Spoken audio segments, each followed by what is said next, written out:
Hello, everybody, and welcome to this album launch for the release of the fourth chapter of VOCES8 After Silence album. I'm delighted to be coming to you live from my home in Cambridge, and over the course of the next hour or so, I'll be sharing the album tracks with you, along with some hopefully insightful interviews that I've had with some of the composers, poets, and singers from this collection of tracks. Now, before we go any further, a special shout out to all of those people who joined us for our first live concert stream since this lockdown began, which happened last night. Thank you very much to everybody for your support. We absolutely couldn't have done it without you. A special shout out to Mårten, who watched all the way from Australia. I think the concert finished about 4 a.m. his time, but I know so many of you tuned in from all over the world for that, so thank you very, very much indeed.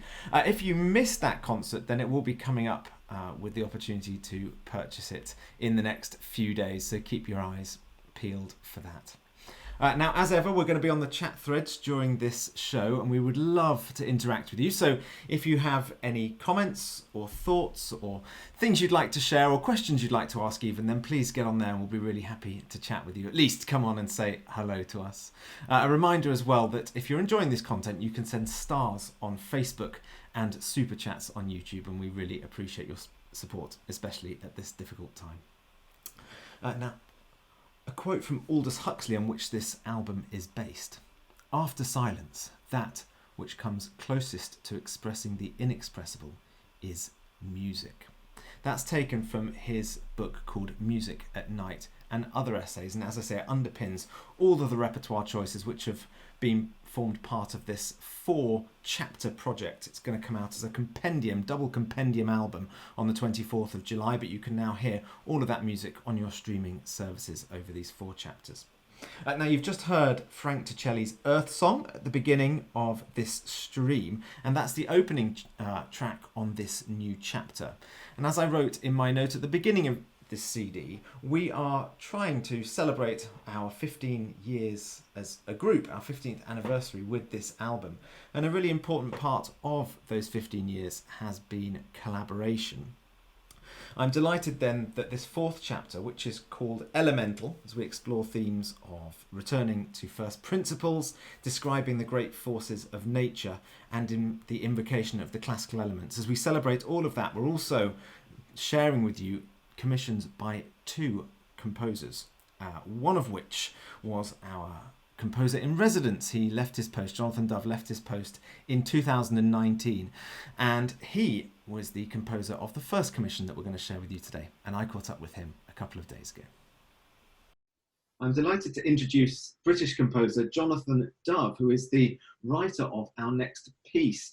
Now, this commission marked the end of Jonathan's period as composer in residence with VOCES8.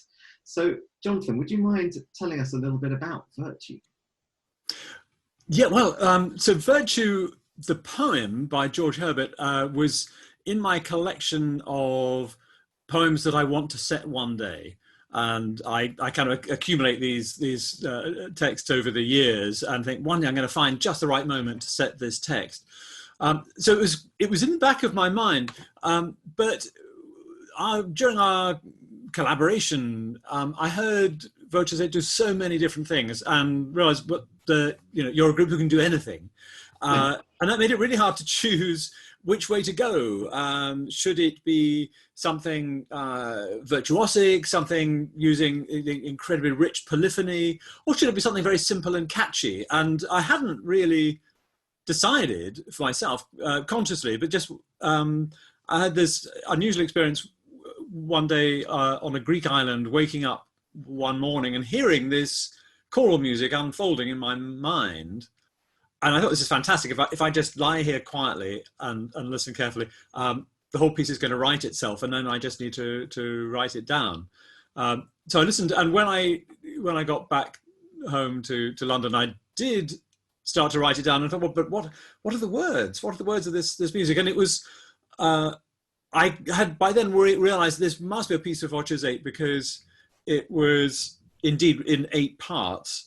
And the idea was that there would be one chord sustaining while another, so it's in two choirs really, and the second choir would move away from it in a very sort of serene and legato way, so that you end up with these quite lush 8-part chords a lot of the time.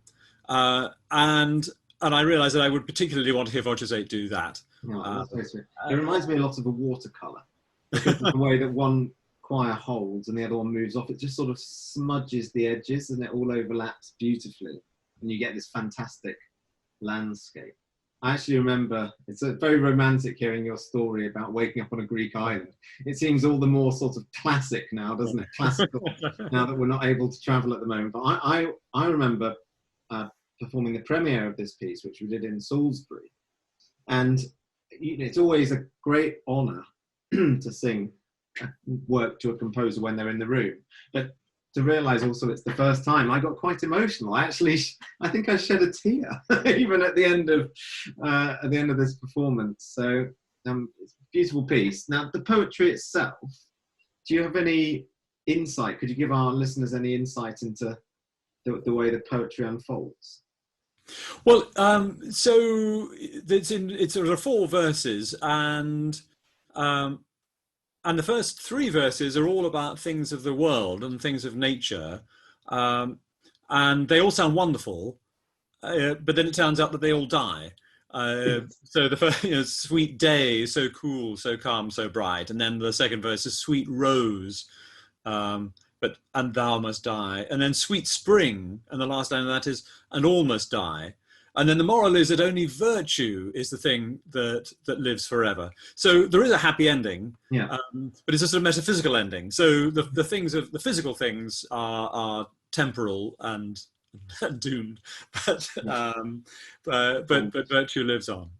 Now, I think it's fair to say this is I think a very beautiful piece of music. One of the other things I like about it is the fact that the notes aren't particularly difficult, and that I think makes it approachable to sing by many choirs in the world. As you said, you had this idea that you could write something virtuosic, and in many ways this piece is virtuosic, because technically with one person on a part it's quite difficult to sing because of the sustained nature and the long phrases, but certainly for chamber choirs it's a very approachable piece. And so I think I noticed you glancing down at the text. You might actually have a printed score in front of you. I do. It's correct. Oh, there it is. Great. So the piece is actually available from Edition Peters. So if people enjoy this performance, then it's worth saying as well that it is out there and everybody can now enjoy it. So that's very, very exciting. And this could be your chance to do the first performance with more than one voice to a part. There you go. A premiere of a different sort. The first chamber choir premiere. Talking of premieres, this is not just a premiere recording, it's also a premiere video. We took a video in the VOCES8 Centre just before this lockdown started. So I don't even think Jonathan has seen that. So it's a little bit of a premiere for everybody. Jonathan, thank you so much for joining us, and of course, for writing this beautiful work. So let's all experience it now together. This is Virtue by Jonathan Duff.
poetry there by George Herbert. An incredibly moving piece indeed, and we've been so grateful to not just premiere that piece, but also to have it as part of our concert programmes. Now, talking of being thankful for singing, we're getting lots of lovely comments of people who did tune in to our stream last night. So thank you very much for all of your support. One of the really nice things was that we got to sing some music that we might not otherwise get to be able to do in VOCES8, because of course not all of us were in the room, so we were having to do some solo singing. But that side of our singing, that side of our technique, that solo side of our technique, is something that we need to maintain in the group, because some of the material that we do sing requires us to be very exposed as individuals. And I would say never is that truer than in the next piece on this album, which is by Benjamin Britten. And it's a piece that I would, if I'm honest, have always been a little bit in two minds about, but I think a lot of that is caused from the fact that it's so incredibly difficult to sing. There's certainly one member of our group, however, who thinks it's an absolute masterpiece, and so I caught up with Chris to see if he could avail us of some of his wisdom. Now, our next piece is by arguably the greatest British composer of the 20th century. And if any of you took a sharp intake of breath at that statement, I've got just the man to try and convince you of the fact that it is correct. Chris, I think you're a bit of a Britten lover, aren't you? Yes, absolutely. And what is it about Britain's music that makes you love it so much? Well, I think in our particular sphere as singers, his setting of words to music, which sounds like a very simple thing, and that's sort of the point of it, isn't it? But he does it really, really very well, in a way that few other people have come close to setting the English language, I think. If anyone listening has maybe taken part in performances of the operas, or maybe the War Requiem, or sung the hymn to St. Cecilia, that I think we're going to talk about in a moment, you can't fail to see how he just has a particular knack of setting English in a way that no one else quite had at the time, I think. Yeah, so now, as you've mentioned, we have taken on the hymn to St. Cecilia, which I think is quite an undertaking for many reasons, but perhaps you could avail us of why you believe it's such a great piece. Oh, well, it's I think, well, it's a very important piece in British choral music. I think, even just by the title, Hymn to St. Cecilia, I mean, Purcell wrote one of those, as did Vaughan Williams, and they're both pretty important. So it's sort of in some sort of lineage there. And it's performed a lot today by choirs. So it's clearly a piece that we find important in British choral music. I think there are other reasons why it's particularly interesting in the context of Britain's life. Any study of the composer, I think, should take it into account. I mean, the sort of the rough background to it is that he wrote it when he was on his way back from America to Britain. He went to America just before the war and lived in a number of places, but lived in New York for a time with W.H. Auden, also one of Britain's greatest 20th century artists. And they collaborated on a couple of different things, a song cycle called Our Hunting Fathers, which, if you don't know, is really, really good, and an opera called Paul Bunyan. The Hymn to St. Cecilia was their last collaboration. They sort of fell out, unfortunately, of which I might say a little bit in a moment. But Britten wrote the piece on the ship back, and when he got back, he started writing his first really, really big hit, which was the opera Peter Grimes. And if you had to, so we're going to play the work in a minute. If you had to give us some things to listen out for as we go through, because it's quite a long work. So are there specific things you would like us to listen to as we go through it to get most enjoyment? Well, I would say it's one of those pieces, and I wouldn't advocate this for every single piece of choral music you listen to, but I think getting a copy of the text is a really, really good idea.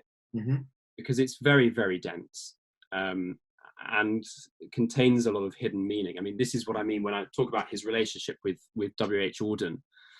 When Britain was leaving America to go back, Auden wrote him a very, very long letter, which has been quoted a lot by biographers since, in which he talks about lots of things around the theme of art and how an artist is, in his view, is meant to be in the world. And he essentially says to Britten, you know, look, you've made a career so far out of playing the lovable, clever little boy, and you've got to suffer. You've got to go through something, to make your art worthwhile. So there's this wonderful few lines. I've handily got my copy here. In the third part of the piece in particular, when Auden says, "Lost innocents who wished your lover dead, weep for the lives your wishes never led." And then it goes on to say, the final line of the poem is, "Oh, wear your tribulation like a rose." I think that's such a direct instruction to Britten. You've got to do something to suffer. Now, you mentioned there the third part, so it is a piece in 3 parts, isn't it? And can you give us any insight into how Britten breaks that down? Yes, well, actually, this is just Auden's sort of collected poems, and he published the text as a poem after it was set by Britten. At the end of the first section, which talks about Cecilia sitting on a beach and playing the sound of her organ playing moves the angels, and they come and dance. They come into time, I think is his phrase. At the end of that first stanza, he has a little refrain which is familiar to all of us. "Blessed Cecilia, appear in visions to all musicians, appear and inspire. Translated daughter, come down and startle composing mortals with immortal fire." The sort of trick that Britten does in setting it is to repeat that refrain after the subsequent 2 sections, which, as it's a fairly simple compositional device. It gives the whole work a unity, a sort of circularity. Fantastic. Well, thank you very much for your insights today. It's quite thrilling, actually. One of the last things that we did before we recorded this piece was, in the last rehearsal, we asked you to speak to us about the work, and I think it kind of G'd us all, because we all love it, of course, but you have this kind of extra layer of just admiration for it, and so we asked you to speak about it, and it was very moving. I think it moved us into a really unified, clear direction for this performance. Well, I was going to say, actually, I think it in a way, this kind of thing perhaps raises more questions than it answers, but that's sort of the point, isn't it? Yeah, well, one of the things I particularly loved about it was, when we record, we of course repeat a piece of music over and over again in order to get the takes required, and sometimes that can be a process that nullifies your feelings towards a piece, but because you planted all these seeds in your little soliloquy that you gave us about this piece, actually I think every time we sung it, people grew a little bit, so that kind of it had the opposite effect, which is fantastic. So I hope that everybody will enjoy our rendition of it, and here we are then. This is Benjamin Britten's masterpiece, Hymn to Saint Cecilia.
A lot of people commenting they can hear it's quite difficult. There you are. I did tell you it's certainly one of the more challenging pieces that we sing in VOCES8. I think one of the most difficult things about it is the intonation. The key drifts around so much, finds so many different centres, and it's very, very difficult to always be thinking about our just intonation and finding all those new pitch centres, quite apart from the fact the ranges are so big in each of the voice parts, and I think also that we get so many different sections, so we're moving between styles of singing so much. But it's nice to see so many people are saying they've sung it and can appreciate quite the difficulty. So what a pleasure it was for us to record that masterpiece. And I saw actually Blake was on the chat saying how proud he is of the recording, and I would certainly second that. It's something that I'm very pleased the group's leaving as a legacy. Talking about leaving a legacy, of course, commissioning new works is very important in that department as well. We've already heard the music of Jonathan Dove, and our second commission on this album came about a little bit by happenstance, just a little bit. I mean, we've always been fans of Mårten Jansson's work, but when we saw him at a festival in Germany, it was perfectly timed because we were thinking about how we might put the finishing touches to this playlist, and there was Mårten who said he would love to write us a piece, and we thought, bingo, this can work really, really well. So many of the choral directors who we've spoken to in the last 2 months or so have all, and Chris actually said the same thing just there, have all spoken about how important the text is in choral music. And Mårten, on his own back, actually went and spoke to his wonderful writing partner, Charles Anthony Silvestri, who many of you will know because he's written so many wonderful poems for choral music, and we're thrilled that Mårten invited Tony to come and be part of this project, writing a new piece especially for this particular recording. It was actually due to be premiered at the album launch event, which was going to be live in our centre in London in August. That has been postponed, so it's yet actually to receive its first proper performed premiere. But we're delighted to be able to share it with you for the first time today. It's called an Elemental Elegy, and before we play it, I had a chance to catch up with composer and poet. I'm joined now by composer Mårten Jansson and lyric poet Charles Anthony Silvestri, who have collaborated in the creation of a new work, a commission for our fourth EP, Elemental. Now, I went to Mårten originally and said, hey, how about it? Because we've got this theme, Elemental, what would you like to do? And I think the first thing that happened is you said, well, I know just the man I'd like to work with. So do you want to start by telling us the story, Mårten? It is actually a story which I actually haven't told you either. And the thing is that last autumn or fall, depending which language you want to speak, I was working heavily on finishing my Requiem, also with the poems from a person called Charles Anthony Silvestri, actually. And I was trying very hard to finish the instrumentation, and there was just a bit of limited time. And then I got this email from Katie saying, we would like you to do a commission for us. And I was like literally jumping and screaming and saying, yes, yes, yes, not now, not now, not now, yes, yes, yes, not now, not now. But I actually, as you said, I know who to turn to. So I called Tony. I was actually in Germany at the time because I was listening to one of my pieces there, and he was like right away on board, and I thought that was really lovely because we have done, actually don't know how many it is, like it's 4 collaborations now, some of them quite long also. So I know that his lyrics always makes it easy for me to get ideas, and it's very fruitful to work with him always. So I called him, and he was actually quite excited too, well, he can tell you yourself. So like literally 3 hours later, he sent me the first manuscript, and it's just a few words I think he changed afterwards. The thing that we discussed most was actually the title. That took a little more thinking. Otherwise, it was done in like a very short amount of time, and I put everything aside because I really didn't want to make a mess of this, because I was extremely excited to work with you guys. Oh, thank you. I was too. I'd been listening to the Enchanted Isle album, which is just magical and sublime, and then Mårten contacted me and said, "Hey, do you want to write for VOCES8?" And I mean, again, I did the happy dance as well, and I was very excited. And you know, when I think I have that fire, the words come very quickly. And Mårten was very clear about the kind of theme that he wanted, the elemental theme and the theme of the fragility of nature. And I don't know why, but I had been thinking about that, and I had heard again after a long time the Oxford Elegy by Vaughan Williams, that uses the poetry of Matthew Arnold, and it paints this beautiful, idyllic, sort of pastoral picture of the English countryside and places that I love and have visited many times.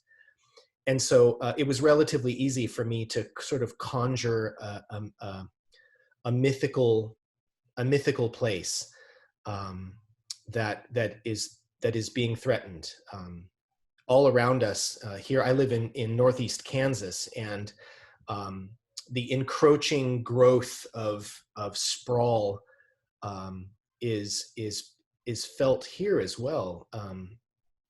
There were fields and farms all around where my house is, and now there's just neighborhood after neighborhood after neighborhood. And I sort of conflated that, what I'm seeing around me, with this kind of idyllic countryside, an almost Tolkien idea of the loss of the beauty of nature.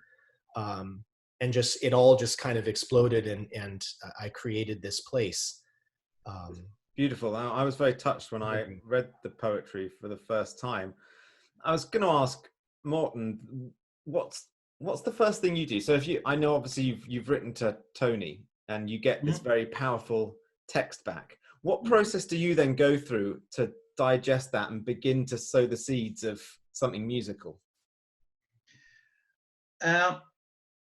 It's really quite simple. People ask me that quite a few times, and how I do. And the thing is that I just sit down and start, pretty much, especially with a text like this, which actually invokes pictures right away. I just try to enhance what Tony already did. So, and would you do that? Would you do that at the keyboard, or do you do that sketching? By the keyboard pretty much all the time, and also constantly singing. Okay. But my keyboard is definitely vital. Sure. Well, I can tell that you do it singing, because your lines have a real, well, they're really nice for singers. They kind of fit the voice. So it's quite obvious to us that you yourself are quite a proficient vocalist, or at least have sung them yourself. Yeah, definitely. And what I also like very much, and it's very clear in this poem, is that it creates a short story in a sense. Mm-hmm. And that's also very food for thought, that to make something that just evolves by itself.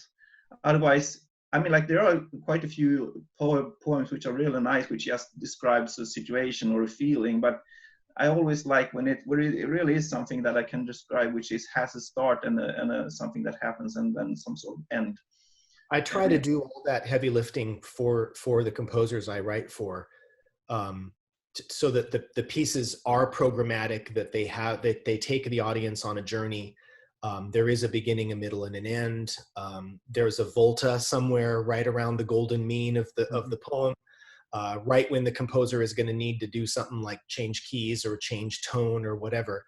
I mean, I try to build all of that in, and I sing everything that I write as well. I sort of chant melodies just to make sure that it sings well, that the words aren't crunchy, that the vowel sounds are placed where they should be.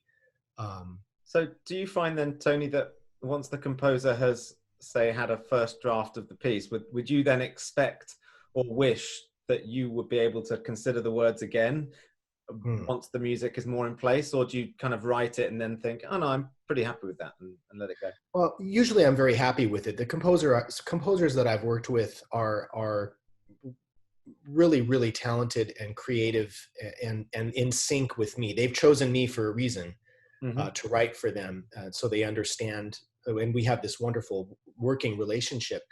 But instead of me wishing that I could tweak things, I hope that happens during the process of composition. Yeah. That the composers that I work with know that if they require more or fewer syllables, if they need a repeated line or a chorus or a bridge or something like that, depending on how the compositional process unfolds, I'm more than happy to change the poem for their needs. And that happened with this poem as well.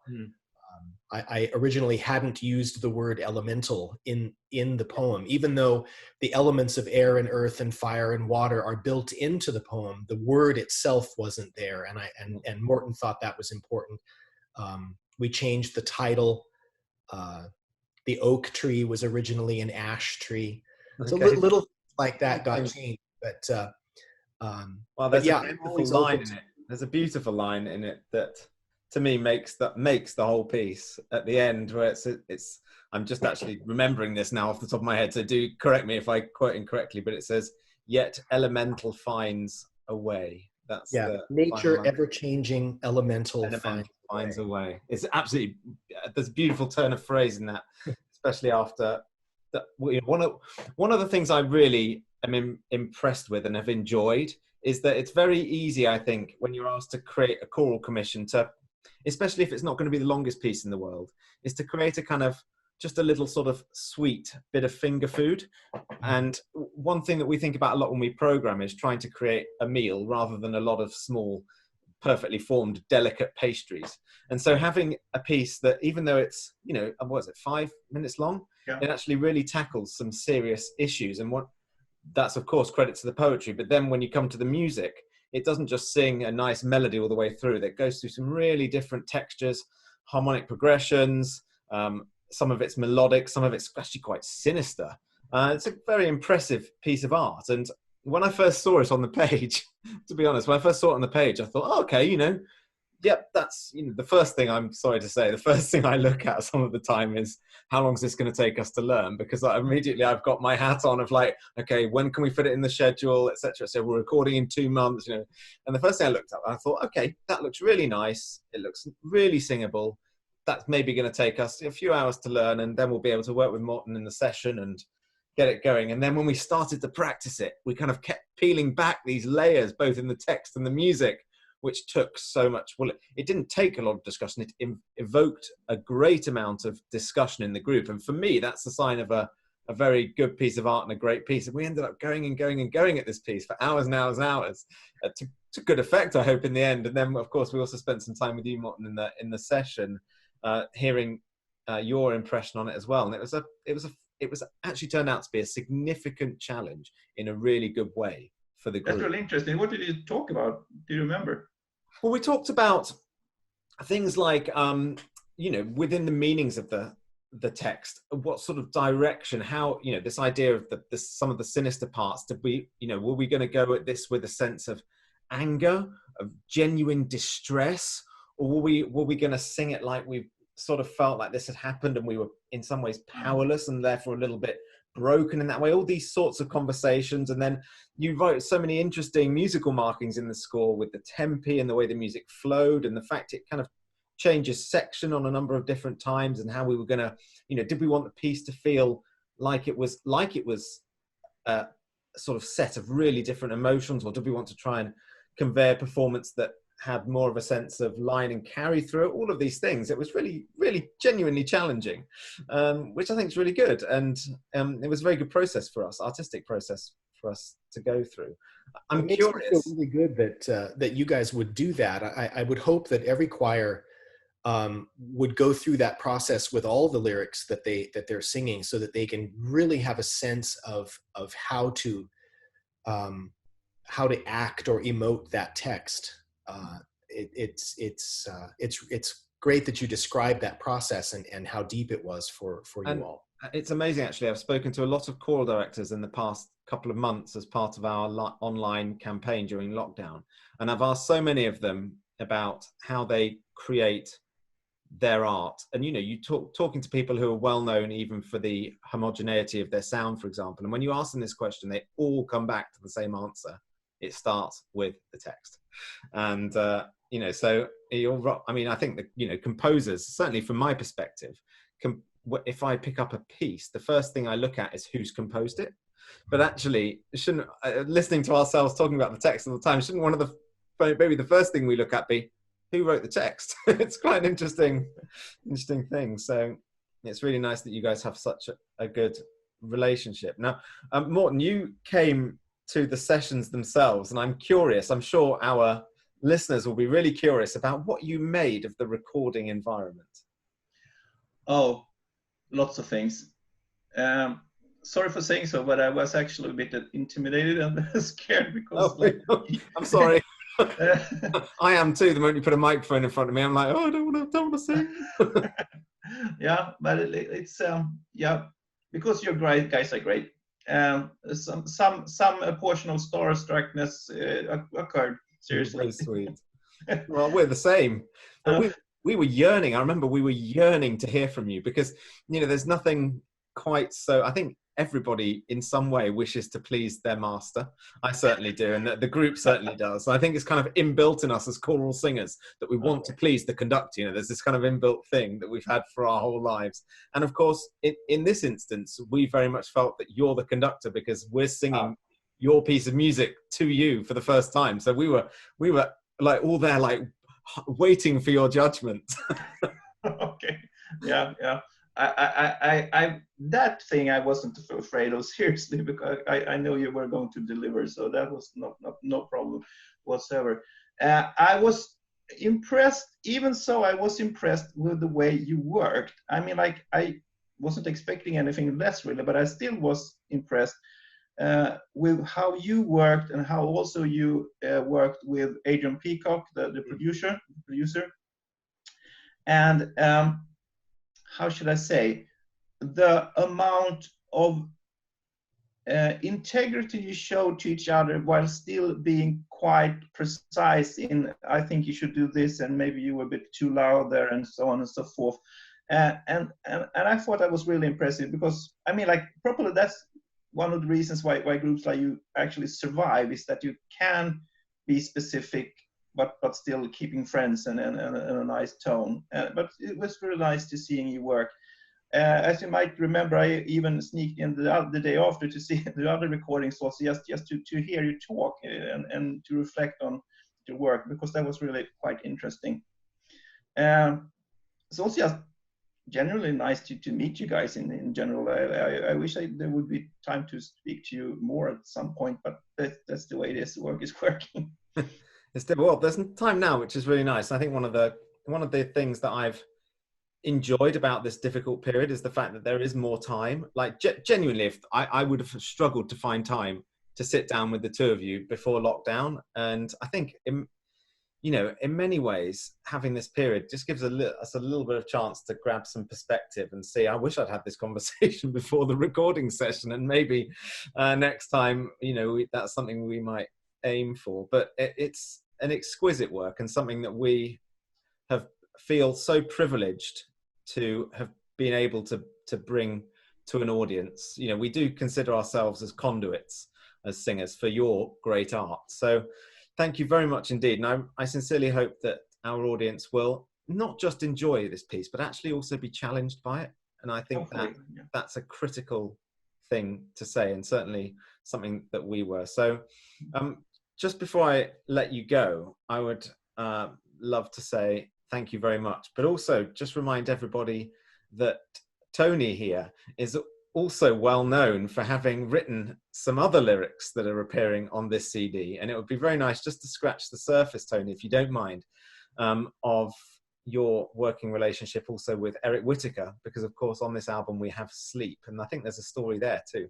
Yeah, I've been privileged to to be good friends with Eric for about 30 years now, and I've written many pieces with him. Sleep was one of our first, and it's a now sort of famous / infamous story where he was originally commissioned to set Robert Frost's Stopping by Woods, and in the process of that, he was denied permission to use the text after he had already composed the piece. And so the lesson there is to get a license first for the poem before you start. And so he contacted me and basically asked this history teacher, not poet, hey, do you mind replacing one of the most beloved poems in the English language with a new poem that makes it sound like I set your poem instead of the Robert Frost poem? And I thought at first that it was sort of a puzzle and it would be a fun way to help my friend. And the poem just came very quickly, and I didn't think much about it at the time. And I was proud to work for him to create that text. And little did I know that was going to be the launch pad for 30 years of writing for composers all over the world, meeting new and amazing people, and having fantastic groups like VOCES8 sing my words in amazing spaces. And, saying yes to that project all those years ago was one of those serendipities that one cannot predict. And I'm very grateful that I said yes. There's quite a good lesson in this, but we often get asked by students what we think are good ways to get into the industry. And I genuinely think one of the best ways is not to pigeonhole yourself and to say yes to as many things as you possibly can. Absolutely. And, what poet in the world would ever think, cool poet would ever think that they would, achieve what you have through saying yes. And I think that's a very, very fine example. Well, again, it's beautiful, beautiful poetry that people, I'm sure, listening to this will be very familiar with. So thank you very much for coming and spending time with us today. We as a group never underestimate the impact on our art of the people who actually create it. So it's fantastic to be with you and to be able to share your stories and experiences. And we'll very much look forward to singing your works for many, many years to come. So thank you very much. Great. Thank you. Thank you so much. Pleasure.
There we go. That was a world premiere. Music there by Mårten Jansson and poetry by Charles Anthony Silvestri in that the 2020 commission for VOCES8, an elemental elegy. And thank you very much to Mårten and Tony for joining me for that conversation, and also for being here on the threads interacting with you all.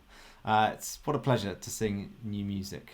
It's a fantastic feeling even now sitting here just listening to it. Makes me a little bit emotional. Actually, to celebrate Mårten, I had a cup of coffee and I have an espresso machine, and I used the Nordic Black capsule to celebrate that commission. Drinking coffee, of course, because I was on stage quite late last night. It's probably not the lateness that's causing me to feel a little bit low today. More, I think, the adrenaline rush of being live in concert, live streaming for the first time from the VOCES8 Centre since lockdown began was quite a thrill for many different reasons. If you missed that concert, you'll be able to catch up with it and purchase a copy in the next few days. So watch this space. But it was so nice to be back in the room, of course, with my brother Paul, but also making music again with my colleagues Blake and Andrea. Hats off to Blake. Those of you who watched will know that he didn't just do a stint of singing, he also bought his guitar and turned his hand to many different styles of music. And for me, he accompanied me in a John Dowland lute song, In Darkness Let Me Dwell. Oh no, sorry, Paul accompanied me in that. Blake accompanied me in William Byrd's Lullaby, which actually is originally written for, well, it could be written for sort of 4 viols and solo voice, or a 5-part choir. And so Blake was there on his guitar trying to play the 4 viol parts, and as the person who just had to turn up and sing one part, I was glad to have the job I had, and he did an absolutely magnificent job of accompanying me. He also accompanied Andrea singing some the Corpus Christi Carol, and there's lots of other musical treats in there, so look out for that when it comes up. And thank you very much to Blake for his putting in a shift for us all there. Talking about live performance, we're going to be back this Sunday again at the VOCES8 Centre. It's going to be again myself, Andrea, Blake and Paul. This time we're also going to be joined by my alto buddy Katie, and we're going to be doing the closing programme, the celebration event of our Singing Brussels. So as well as there being some music presented for you to enjoy, you're also going to have a chance to sing a little bit with us. So please log in for that. You'll find a whole load of adverts coming out in the next day or two. Off the top of my head, I think if I say a time, I might get it wrong. I've heard a couple of times, one British and one Belgian, of course, because the time difference is not the same. So if I say one now, I'll probably get it wrong. So look out for the adverts for that. Now, I said at the top of the show, this is the album launch for the 4th and final chapter of our After Silence album project, which is marking the group's 15th anniversary. The chapters that we've brought out so far are only on digital release, and on the 24th of July, the physical copy of the album, you'll be able to see it there, After Silence, is coming out on the 24th of July. It's presented in a lovely hardback book with a really colourful booklet indeed. There's a chapter for each chapter of the album. It's got text and translations, lots of lovely things. Here's the page, look for the beginning of Elemental. So that comes out on the 24th of January. So if you'd like to have your hard copy, then look out for that. We've sort of gone the whole hog with the production values because it is the 15th anniversary, so we wanted it to be a real keepsake for everybody. So it's more like a hardback book than a CD. Right. Those of you who've already downloaded your copy or seen the playlist will know that there's one piece left to come, and I'm going to play that to finish. It's another piece. If you logged into the second chapter, you'll know that we started that with Eric Whittaker's A Boy and a Girl, and so this is a second track on the album for Eric, and a particularly nice tie also to that piece you've just heard is that the lyrics for this were also, the poetry was also written by Charles Anthony Silvestri, and thank you very much to Tony for talking about it when he was online with us a few minutes ago. So it's going to be goodbye from me. Thank you very much for having me as part of your afternoon. If you'd like to stream the album Elemental, then there is a link in this post, so you can go and look that up on your local service, whatever that is, Spotify, Apple Music, whichever one you use. But thank you very much for having me, and I'll leave you with some beautiful Eric Whittaker. So over and out from me, and this is Sleep.